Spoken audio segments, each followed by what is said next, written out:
Hello, gentlemen of the 16-team USFL Fantasy Football League. Here we go. Highlights, recaps, Week 6. I will discuss previews before Thursday Night Football for Week 7. Don't miss that. Here we go. We're going to start out with the New Jersey Generals go to the Maulers. Darren Spencer's Generals were 3-2 going into this game. Maulers were 2-3 going into this game. Maulers win it 24-18 in an important divisional matchup.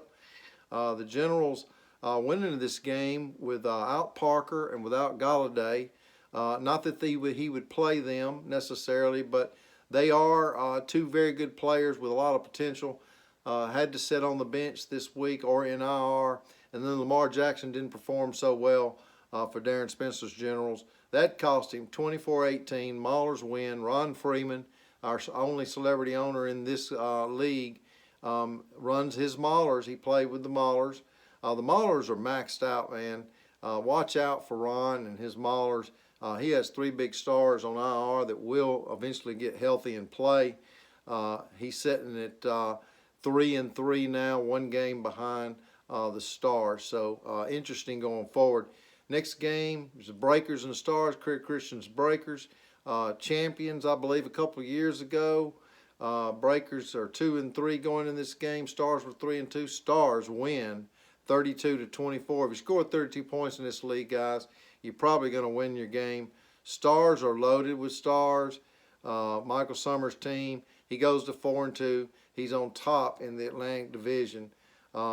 Despite the top 8 board showing that the undefeated Invaders, are the best in our league, this computer ranking projections thing on our main league page down at the bottom, sponsored by Snickers, I think. It's had Philadelphia up there the whole way. Mike Summers has loaded his team, and it's going to be exciting, guys, going forward. Stars are in first place in Atlantic, not officially first place on the leaderboard, first place on the board on the projected calculations.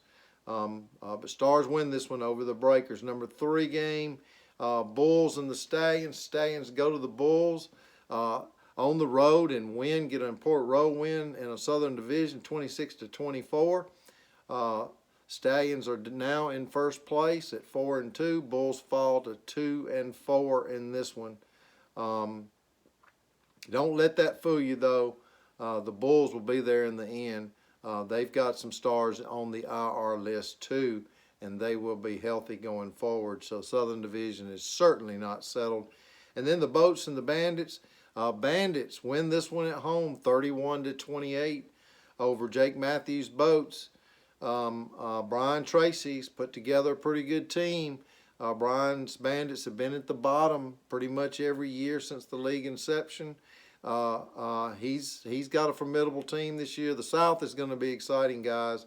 Showboats played on Monday Night Football Josh Allen in hopes of possibly pulling out a win on Monday Night Football in this close game. But guess what? Bandits got Derrick Henry, and that took care of that. Boats fall to 2-4. Bandits go to 3-3. Next game, the Gamblers and the Blitz. Both of these teams were 2-3 going in.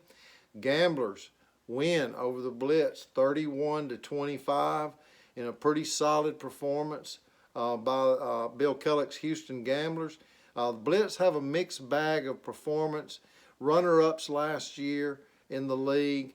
Good team. Thomas Hollick has a good team. But the Blitz fell short in this one. They've got a lot of players that are volatile.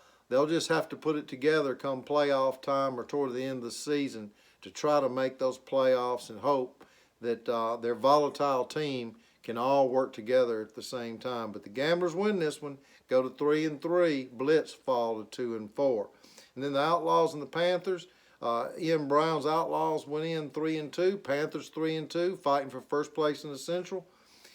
Kenneth Beatty's Panthers come out ahead 30-22. Another pretty high-scoring game, 30 points, high-scoring game in our league. In this game, Panthers keeper set, Mahomes, Elliott, and Hill did their job, scored 15.96 points, just those 3 alone. And then the ancillary players, which is the team defense, the individual defensive player, the kicker, and the head coach, averages about 5 or 6 points a game. That's a pretty good performance. Well, Kenneth Beatty's Panthers had they had 8.4 points from the ancillary players, so almost unbeatable this week. Outlaws go down; they go to 3-3. Panthers 4-2, and atop the Central Division. And then the Wranglers and Express. I don't know how the Express are 1-4 going into this game. They have a tremendous set of players.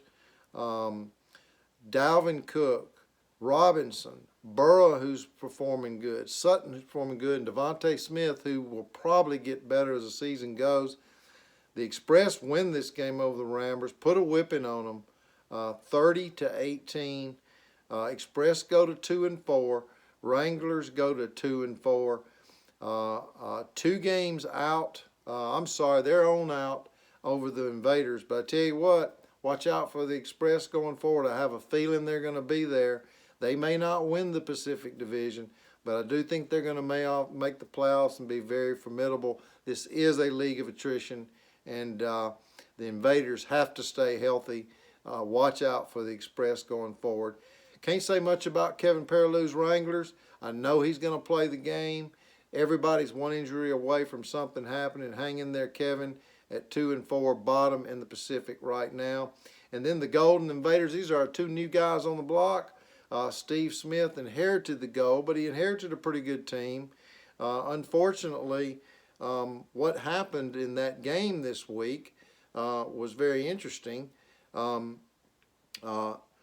Steve, who lost by 2 points, 26-24 over Ray Gallus's Invaders, he had Kamara and Pitts on the bench. If he had Kamara and Pitts, he could have pulled this game out and given the Invaders their first loss. But the Invaders performed top to bottom. Ray Gallus has put together a great team. Both of these guys did the previous highlights. Raymond Gallus did the he spoke in the small square with the backdrop and the neat original logos and such that he mixed in there. It was really good. And then Steve Smith did the newspaper style for us, and that was really good. So welcome both of these guys into the league. Good game. Gold go down. Gold now 3-3. Invaders are 6-0 going forward. So that's pretty much it. We're going to do previews. I'm going to do a great previews coming soon.